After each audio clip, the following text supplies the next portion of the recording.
Hey, what's up? So this is just another quick view from a book called Bacon and Shakespeare Parallelisms by Edwin Reed. Probably the single most important book you can get in this whole debate because it has 885 examples. Okay, so this one's from Henry V. A fool's bolt is soon shot. And then in a letter of advice to Essex, it's I will shoot my fool's bolt. That's what Francis Bacon says in real life, but he also says it in a play, as well as in As You Like It, according to the Fool's Bolt, which is, the same phrase. And he says it in his own notes as well. A fool's bolt is soon shot. And this one is in Richard III. Harp not on that string, madam. Whereas in his notebooks, The Promise, he says, this string you cannot upon every apt occasion harp upon too much. Okay, so that same phrasing is equally shown in both of these so-called different men's writings. Henry VIII, obeying in commanding. Francis Bacon, nature to be commanded must be obeyed. Okay, and they say Bacon got this from Cyrus, Itha whose maxims was that a wife governs her husband by obeying him. That's where he got the idea. And then sounds at night in The Merchant of Venice, soft stillness in the night becomes the touches of sweet harmony. Bacon says in his Natural History, sounds are better heard and further off in an evening or in the night than in the noon or the day. King Lear, nature is above art. Francis Bacon, art is subject to nature. Much ado about nothing. Get you some of this distilled Cardus Benedictus and lay it to your heart. And Bacon, I commend beads or pieces of the roots of Cardinus Benedictus. Or Cardus Benedictus. I mean, these are the same concepts, okay, at the same times. In the first folio, Ben Jonson says of Shakespeare, quote unquote, oh, could he but have drawn his wit.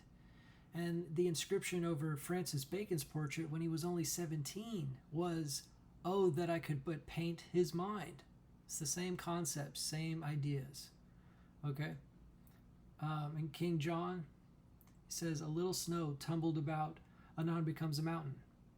And then in Bacon's History of Henry VII, prose work, says their snowball did not gather as it went. So that's like the same metaphor and stuff. That one's good. Troy, they both talk about. This one's cool. In The Tempest, Jove's lightnings, the precursors of the dreadful thunderclaps. Whereas Bacon says light moves swifter than sound, as we see in thunder, which is far off, while the lightning preceded the crack a good space. So it's that same idea of sound being slower than light. This one's interesting. In the Sonnet 55, not marble nor the gilded monuments of princes shall outlive this powerful rhyme. And then Bacon literally says, we see then how far the monuments of wit and learning are more durable than the monuments of power or of the hands. For the verses of Homer continue 2,500 years or more without the loss of a syllable, while many castles, were torn down since then. Of course, in Hamlet, we see he asks, how long will a man be in the earth before he rots? And Bacon, of course, asks the same question. It's a strange and well to be noted how long dead bodies have continued uncorrupt in their former dimensions, etc. This is a phrase, the top of admiration, the top of judgment. Bacon refers to it right here as well in his De Augmentis. Gates of mercy is a phrase used in Henry V. Bacon uses it as well in his letter to King James. We wish him not to slant the gate of your majesty's mercy. Gate of mercy. Crazy. And the seas are walls. That's a concept as well in both authors, quote unquote, different authors. That's my Venus conjunct Saturn reading, if y'all want to read that. Okay, and Henry V talks about the book of Numbers. So does Bacon specifically.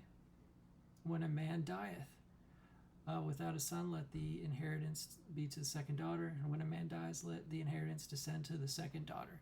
Those are both quotes, in two different books. both talk about fleas, and they both say the conjunction of the planets correspond to greater winds. Bacon says greater winds are observed to blow about the time of the conjunction of planets in his essay History of the Winds. Shakespeare says, when planets in evil mixture disorder to wander, what plagues and what portents, what mutiny, what raging of the sea, shaking of the earth, a commotion in the winds, in Troilus and Cressida. Okay? And then this talks about Plutarch. Bacon says, when he's dead, he will be loved, in his notebooks, the promise. And then in Coriolanus says, I shall be loved when I'm blacked. And in Antony Cleopatra, she's good being gone, both illustrating that love after death concept.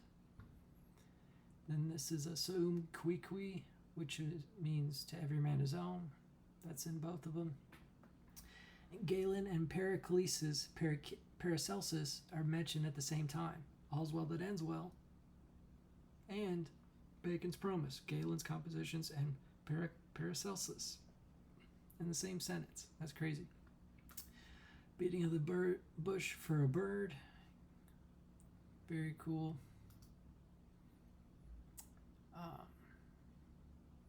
Ulysses, deceitful in speech, says Bacon in his notes.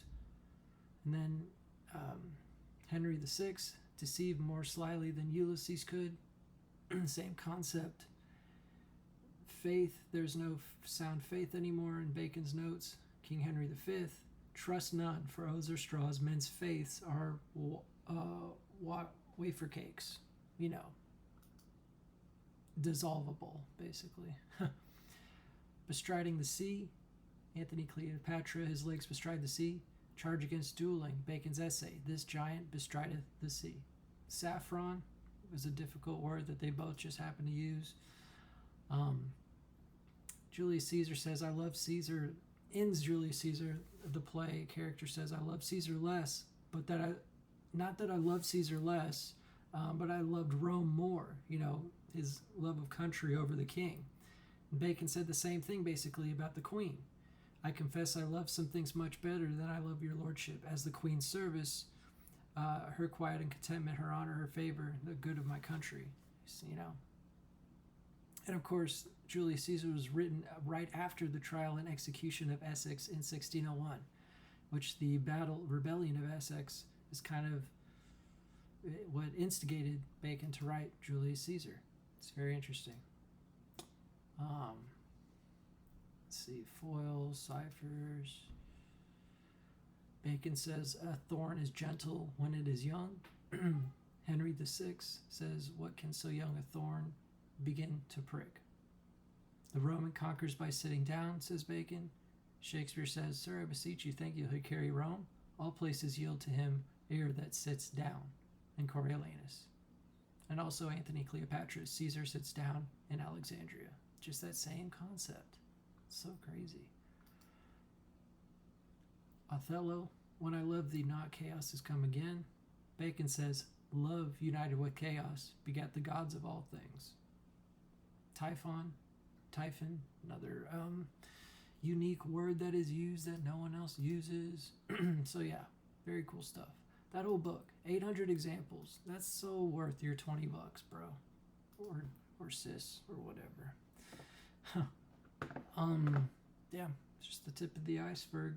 I'm not even finished with it. I mean, it just keeps going and going and going. It's like I can't not find evidence from this stuff. I would be a fool to ignore these things. That's why I keep doing it. Later.